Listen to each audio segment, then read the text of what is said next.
শিক্ষা সংক্রান্ত আপডেটগুলো পেতে অবশ্যই চ্যানেলটিকে সাবস্ক্রাইব করুন এবং পাশে থাকা বেল আইকনটি ক্লিক করুন। নমস্কার, আপনি দেখছেন edtech Tanmoy channel.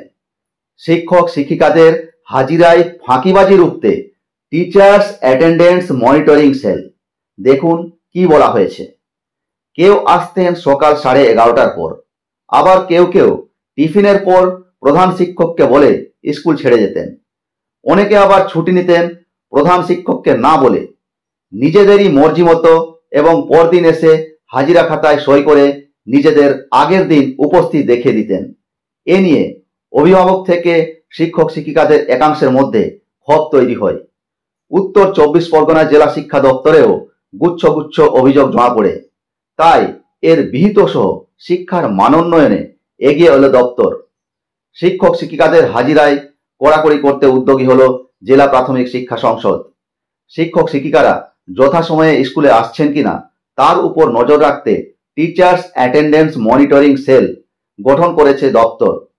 Google sheet তৈরি করে প্রধান শিক্ষকরা রোজকার রিপোর্ট পাঠাবেন এসআই দপ্তরে, আর সেখান থেকে রিপোর্ট চলে যাবে প্রাথমিক শিক্ষা সংসদে।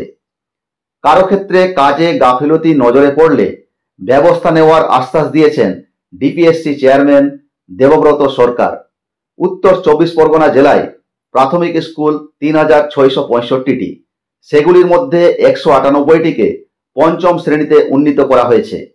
শিক্ষামন্ত্রী ব্রাত্য বসুর নির্দেশ মতোই দেবব্রত বাবু আগেই একটি উদ্যোগ নেন।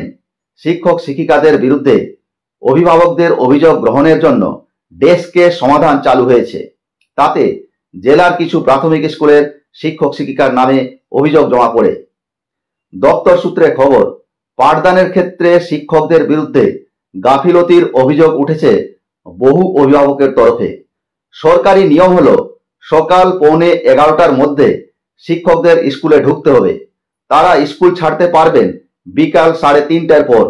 কিন্তু শিক্ষক শিক্ষিকাদের একটি অংশ এই নিয়ম মানছেন না, ফলে পড়ুয়াদের পঠন পাঠনের ক্ষতি হচ্ছে। তাই চালু করা হয়েছে টিচার্স অ্যাটেন্ডেন্স মনিটরিং সেল। প্রতিদিন সকাল ও বিকালে বিদ্যালয়ের প্রধান শিক্ষকরা উপস্থিতির বিষয়ে এসআইকে রিপোর্ট পাঠাচ্ছেন, পরে সেটাই যাচ্ছে জেলা দপ্তরে। সেই রিপোর্ট বলছে শিক্ষকদের অনেকেই বেনিয়ম করছেন। এই বিষয়ে দেবব্রত বাবুর বক্তব্য, সরকারের লক্ষ্য উন্নত মানের শিক্ষার ব্যবস্থা করা, অথচ সেখানেই অভিযোগ বহু শিক্ষক শিক্ষিকা নিয়ম মেনে স্কুলে আসেন না।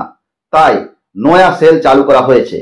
এতে শিক্ষকদের হাজিরার ক্ষেত্রে কিছুটা উন্নতি হয়েছে, তবে এর পরেও যারা নিয়ম ভাঙছেন তাদের বিরুদ্ধে যথাযথ ব্যবস্থাই নেওয়া হবে। এই বিষয়ে অভিভাবকদের বক্তব্য, উচ্চতর কর্তৃপক্ষকে রিপোর্ট দেওয়ার ক্ষেত্রে প্রধান শিক্ষকরাও যেন নিয়ম মানেন, নজরদারি দরকার তার উপরেও। শিক্ষকদের হাজিরায় ফাঁকিবাজি সংক্রান্ত খবরটি আপনাদের সাথে শেয়ার করলাম। ভালো থাকবেন, ধন্যবাদ।